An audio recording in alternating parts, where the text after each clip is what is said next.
Philip Steen's life began on a family farm outside of Findlay, Ohio, where his parents and grandparents shared adjoining properties. It was there that his grandmother gave him advice about finding his way in the professional world, which Philip respectfully acknowledged and then immediately discounted, choosing instead to trust his instincts and rely on his determination to do only the things that he likes to do. That's how Philip became CEO of his own company, Nashville Sports Leagues, where he defines and administers rules and regs across a broad spectrum of athletic arenas for thousands of Nashville adults, helping all of them to do the things that they like to do.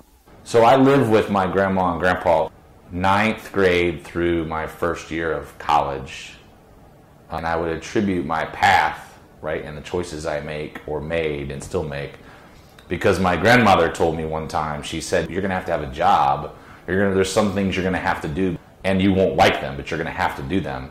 And I disagreed with that firmly at that time, not to her, but to myself. I was like, I don't necessarily agree with that, and I still don't today. Like, if I don't like it, I won't do it.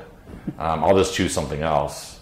And I think that that's probably one of the reasons why I'm where I'm at, and I feel that what I do, and I would say that it's successful because of that conversation with my grandma. You said you went to college for 2 years? I went to Xavier for 2 years. Okay. I liked Xavier a lot. I did not like school at all. I didn't like high school at all either. Why not?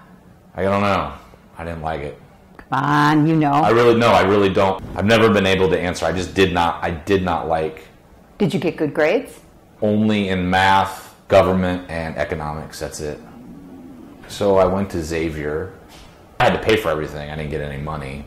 And your family didn't or couldn't afford to pay for it? Not at all. So basically ran out of money, didn't like school. So I went and tested at the University of Cincinnati and went there for 2 years. Do you graduate from Cincinnati? You get a degree finally? Or no, I did not. I went to work and like a bartender server waiting tables. I liked it. I was good at it.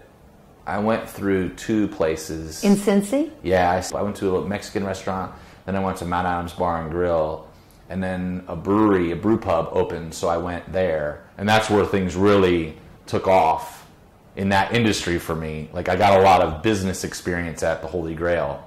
That was the name of the brew pub? Yeah, I managed the bar. Not initially, because it was a brand new place and nobody knew what they were getting into, but eventually I did. What did you learn from the time working in bars and restaurants? Like, what was the most important business element you learned? The economics of it. The numbers of it. Which is any business. Yeah, that's where I learned all my numbers at.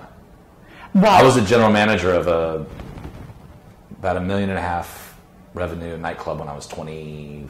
I excelled in Cincinnati in the bar business, so I got to go around open a few for the company that I worked for. They were a national company, and then they gave me the Have a Nice Day Cafe in Louisville, Kentucky. That was a great experience. I was challenged to build new days of business, right? So if you're good in the business, you're going to get your Friday and Saturday, right? It's the service industry day. It's the ladies' night on Wednesday. It's the extra nights. If you can get those, that's where things get like super healthy. Real. And they brought me down to Nashville. So in August of '99 is when I moved here. And Have a Nice Day Cafe was here. And it was like a little over 4 years old.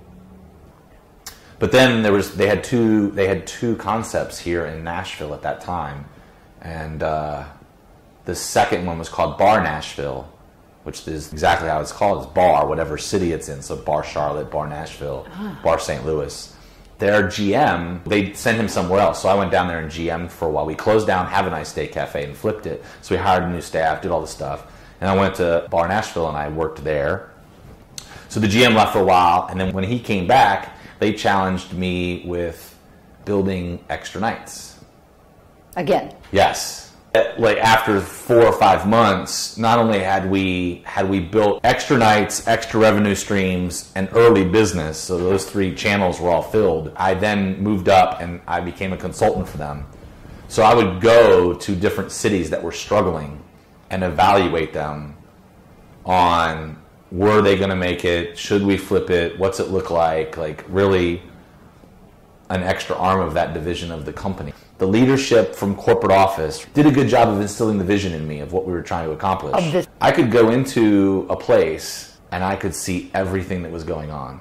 I could look at a DJ, listen to him, and watch the crowd and know whether he was good or bad. I could watch how servers were moving, how were we efficient, like how things are going, and say this is good or bad and this is where the problems are at. And so it was just an evolution of doing it for so long that it became part of you? Probably because I wasn't in the weeds of management, that I was taking what I had learned as a manager, what was good and bad, and the successes of the sales, right? Right. And then taking a giant step back and not having to be in the weeds of doing it and being able to evaluate it. And then we were training, like putting systems into place. Right.